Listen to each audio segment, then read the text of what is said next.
Domestic violence. 18 अप्रैल 2025 दोपहर करीब 2 बजे जब कर्नाटक के पूर्व डीजीपी ओम प्रकाश अपनी बहन के घर पे आराम से लेटे हुए थे, तभी वहां पे उनकी बेटी कृति आ जाती है और वो आते ही ओम प्रकाश से कहती है कि पापा आप घर पे चलिए, आपके बिना घर सूना सूना लग रहा है, आपके बिना हम सबको बिल्कुल भी अच्छा नहीं लग रहा है। ओम प्रकाश अपनी बहन के घर पे और भी रुकना चाहते थे। वो पिछले करीब 1 हफ्ते से अपने बहन के घर पे थे और वो और भी रुकना चाहते थे। उनकी बहन भी चाह रही थी कि ओम प्रकाश रुकें और भी ज़्यादा, लेकिन क्योंकि उनकी बेटी कृति बार बार जिद कर रही थी, इसलिए ओम प्रकाश को ना चाहते हुए भी अपने घर बेंगलोर वापस आना पड़ा। ओम प्रकाश जब अपनी बेटी कृति के साथ में अपने घर पे वापस आ रहे थे तो उनके दिमाग में सिर्फ एक ही चीज़ चल रहा था कि आखिर ये मेरी बेटी जो है वो पिछले इतने सालों से मेरे बारे में कुछ भी नहीं सोच रही थी, हमेशा मुझसे नफरत सी करती थी और अचानक इसके मन में मेरे प्रति इतना प्यार कैसे उमड़ गया है और ये मुझे लेने क्यों आई है, कहीं कुछ गड़बड़ तो नहीं है। फिर उनके दिमाग में ये बात आ गई कि हाँ जरूर कुछ ना कुछ गड़बड़ है और घर पे जाके कुछ बवाल होने वाला है। लेकिन ओम प्रकाश ने यह नहीं सोचा था कि उनका ही परिवार उनको जान से मार देगी। 20 अप्रैल दोपहर करीब 3 बजे जब एक्स डीजीपी ओम प्रकाश अपने घर पे लंच कर रहे होते हैं, तभी उनकी बीवी पल्लवी उनको और भी ज़्यादा खाना परोसने के बहाने उनके सामने आती है और फिर उनकी आंखों में अचानक से लाल मिर्ची पाउडर डाल देती है। जब लाल मिर्ची पाउडर डालती है उनकी बीवी पल्लवी तो ओम प्रकाश तुरंत उठ के खड़े होते हैं और वो भाग के जाके अपना चेहरा धोने की कोशिश करते हैं, लेकिन इतने में उनकी बेटी कृति आ जाती है और उनको ज़बरदस्ती चेयर पे, जिस चेयर पे वो खा रहे होते, लंच कर रहे होते हैं, उसी चेयर पे उनको बैठा देती है और फिर उनको एक बेल्ट से बांध देती है। इसके बाद में उनकी बेटी कृति उनके हाथ को भी बांध देती है, जिससे कि वो अब ना हिल सकते थे और ना ही अपने हाथ को उठा सकते थे अपने आत्मरक्षा के लिए। ओम प्रकाश लगातार हेल्प की गुहार लगा रहे थे। उनको भी ये लग गया था कि ये दोनों मिलके उनको जान से मार देंगी, उनकी बीबी और उनकी बेटी मिलके उनको जान से मार देंगी। इसके लिए वो जोर जोर से चिल्ला रहे थे और हेल्प की गुहार लगा रहे थे। इतने में जो टेबल पे एक कांच की बोतल थी, वही बोतल उठा के उनकी बेटी कृति अपने बाप के सर पे यानी कि ओम प्रकाश के सर पे जोर से मार दी है। इससे उनकी बोलने की जो रफ्तार है, उनकी जो आवाज़ है स्लो हो जाती है। फिर उनकी बीबी एक तेज धार वाली चाकू उठाती है और उनके सीने पे और उनके गर्दन पे कई सारे वार करती है, करीब 10 से भी ज़्यादा वार करती है, जिससे कि ओम प्रकाश की वहीं के वहीं मौत हो जाती है, वहीं के वहीं डेथ हो जाती है। इसके बाद में ये दोनों माँ बेटी ओम प्रकाश के नब्ज को चेक करती हैं, हाथ के नब्ज को चेक करती हैं और ये कंफर्म करती हैं कि सच में मर चुका ना, बिल्कुल भी इसकी जान बचनी नहीं चाहिए। जब इन दोनों माँ बेटी को लग जाता है कि हाँ ये 100% मर चुका है, अभी ओम प्रकाश के बॉडी में जान नहीं बची है, तब ये दोनों इतने ज़्यादा खुश हो जाते हैं जैसे कि इन्होंने एक जंग जीत ली है, इन्होंने कोई बहुत बड़ा चीज़ हासिल कर लिया है। इसके बाद में ओम प्रकाश की बीबी पल्लवी जो है वो अपनी एक फ्रेंड को कॉल लगाती है और बोलती है आई किल्ड द मॉन्स्टर, यानी कि मैंने राक्षस को मार दिया है। इसके बाद में दोपहर करीब 4:30 बजे पल्लवी बेंगलोर पुलिस को कॉल करती है और बोलती है कि मेरे हस्बैंड ओम प्रकाश का मर्डर हो गया है। जैसे पुलिस ये बात सुनती है, पुलिस भी काफ़ी ज़्यादा शॉक्ड हो जाती है क्योंकि ओम प्रकाश एक रिटायर्ड डीजीपी थे। आपको बता दूं डीजीपी जो होता है वो एक स्टेट का सबसे बड़ा पुलिस ऑफिसर होता है, यानी कि एक स्टेट में एक ही डीजीपी होता है और पूरी जो पुलिस फोर्स है वो उसके अंडर आती है। जो ओम प्रकाश थे वो 1981 बैच के आईपीएस ऑफिसर थे और उन्होंने एज ए डीजीपी 2015 से लेकर 2017 तक कर्नाटक में अपनी सर्विस दी थी और वो 2 साल तक डीजीपी के पोस्ट पे थे और इसके बाद में रिटायर्ड हो गए थे, यानी कि वो काफ़ी तेज तर्रार और काफ़ी पॉपुलर आईपीएस ऑफिसर थे। जैसे ही पुलिस ऑफिसर्स ये सुनते हैं कि एक्स डीजीपी ओम प्रकाश का उनके ही घर पे मर्डर हो गया है, तो पुलिस की कई सारी गाड़ियाँ उनके घर पे आ जाती हैं और चेक करना चालू कर देती है। जब पुलिस डाइनिंग टेबल के पास में जाती है तो वो देखती है कि ओम प्रकाश की बॉडी खून से पूरी गिल्ली हो चुकी है और चारों तरफ खून ही खून फैला हुआ है। इसके थोड़ी दूर पे ही उनकी बीबी चेयर पे बैठी हुई हैं और वो काफ़ी शांत लग रही हैं, ऐसे जैसे कि कुछ हुआ ही नहीं है। पुलिस तुरंत ही पल्लवी को हिरासत में ले लेती है पूछताछ करने के लिए और बाकी के जो रूम्स रहते हैं उनको चेक करने लगती है। फिर पुलिस को पता चलता है कि उनकी जो बेटी पल्लवी है वो एक कमरे में अंदर से लॉक लगा के छुप गई है। पुलिस बार बार कृति से रिक्वेस्ट करती है कि आप दरवाज़ा खोल दो, हम आपको अरेस्ट नहीं करने वाले हैं, हम सिर्फ पूछताछ करेंगे, लेकिन कृति दरवाज़ा नहीं खोलती है। आखिरकार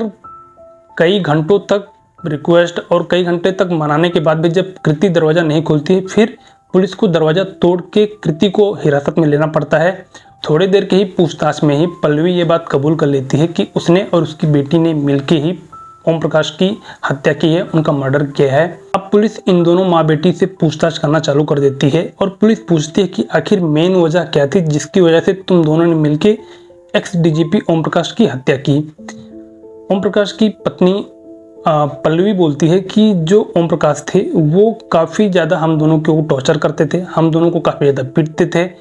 हमारे ऊपर जासूस लगा के रखा था, हम किधर जाते हैं क्या करते हैं हमारी हर एक बातों पे ओम प्रकाश की नज़र होती थी। यहाँ तक कि जो स्विगी या जोमेटो से जो हम खाना मंगाते थे वहाँ का जो डिलीवरी बॉय रहता था वो भी ओम प्रकाश से मिला रहता था और हर एक सिगरेट हर एक बातें हम सबकी ओम प्रकाश तक जाया करती थी। कोई भी इंसान हो, चाहे वो भाजी वाला हो, चाहे सब्जी वाला हो, चाहे स्विगी वाला हो, चाहे कोई डिलीवरी वाला हो, हर कोई ओम प्रकाश से मिला रहता है और हमारी सारी सिगरेट सारी जानकारी ओम प्रकाश तक वो बताता रहता है, क्योंकि ओम प्रकाश एक पावरफुल इंसान थे और वो उनके पास काफ़ी पैसे थे, तो पैसे का यूज करके और अपने पावर का यूज करके हम दोनों की हर तरीके से जासूसी कराते थे। इसके बाद में पल्लवी ने यहाँ तक बताया कि जो खाना रहता था, जो हम घर पे खाना खाते हैं, जो नौकर हमको खाना बना के लेके आते हैं, उन खाने में भी ओम प्रकाश कभी कभी जहर मिलाया करते थे। अब पुलिस जब ये सुनती है तो पुलिस भी काफ़ी ज़्यादा शॉक्ड हो जाती है। जब पुलिस पूछती है कि जब जहर मिलाते थे तो तुम लोग खाते थे कि नहीं, तो यहाँ पे उनकी बीवी थोड़ी सी कंफ्यूज हो जाती है कि अभी मैं क्या बोलूँ। अब पुलिस को पल्लवी की मानसिक स्थिति के ऊपर ज़रा डाउट होने लगा था और पुलिस पल्लवी को मेडिकल के लिए भेज देती है। जब मेडिकल रिपोर्ट सामने आती है तो उसमें ये साफ हो जाता है कि पिछले करीब 10-12 सालों से पल्लवी को सिजोफ्रेनिया नाम की एक गंभीर मानसिक बीमारी है। इस बीमारी में इंसान को काफ़ी ज़्यादा हेलुसिनेशन होता है, काफ़ी ज़्यादा इल्यूजन होता है, उनको ऐसी चीज़ें होती हुई दिखती हैं जो कि चीज़ें नहीं हो रही होती हैं।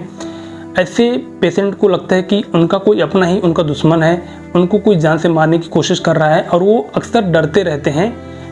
जो सिजोफ्रेनिया नाम की बीमारी से ग्रसित होते हैं वो लोग। ओम प्रकाश की बेटी कृति पुलिस को अपने पूछताछ में बताती है कि उनके जो फादर हैं वो अपनी सारी प्रॉपर्टी जो है वो अपने या तो बेटे कार्तिकेश के नाम पे किया करते थे या फिर अपनी बहन के नाम पे किया करते थे। हम दोनों माँ बेटी को उन्होंने अपनी प्रॉपर्टी में से कुछ भी नहीं दिया था। और वो बताती है, कृति पुलिस को बताती है कि 2012 में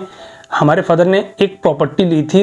एक फ्लैट लिया था और मुझे लगता था कि मुझे और मेरी माँ को लगता था कि ये फ्लैट या तो मेरे नाम पे किया जाएगा या तो मेरी बेटी के नाम पे किया जाएगा, लेकिन उन्होंने इस फ्लैट को अपनी बहन के नाम पे कर दिया,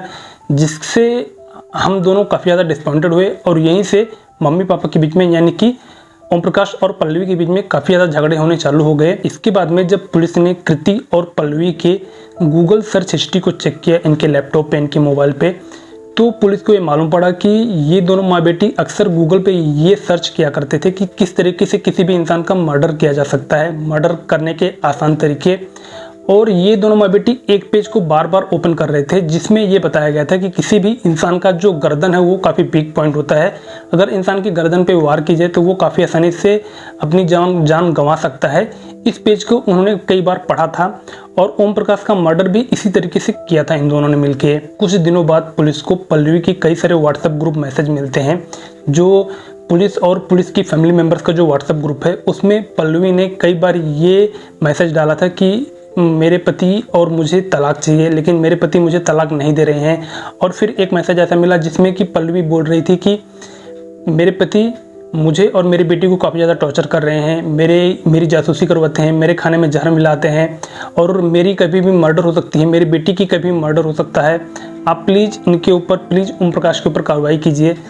लेकिन इन सब मैसेज को पढ़ने के बाद भी कोई भी पुलिस ऑफिसर या उनकी फैमिली मेम्बर ने कोई भी ज़्यादा रिएक्ट नहीं किया, क्योंकि उन सबको लगता था कि ये सारी जो बातें हैं वो फैमिली मैटर है और ओम प्रकाश एक रिटायर्ड डीजीपी थे तो उनके खिलाफ कोई एफआईआर क्यों लिखवाएगा, और उनको लगता था ये सब पर्सनल मैटर है और ये पति पत्नी या फैमिली मेम्बर्स आपस में संभाल लेंगे। इसके लिए उन लोगों ने कोई कार्रवाई नहीं करी। जब पल्लवी को लगा कि कोई भी उनकी हेल्प करने को आगे नहीं आ रहा है तो पल्लवी और उनकी बेटी ने दोनों ने मिलके ओम प्रकाश का अपने ही घर पे मर्डर कर दिया। अब पुलिस ये भी जांच कर रही है कि क्या सच में ओम प्रकाश इन दोनों माँ बेटी को टॉर्चर करते थे, इनके साथ मारपीट किया करते थे, इनके खाने में जहर मिलाते थे,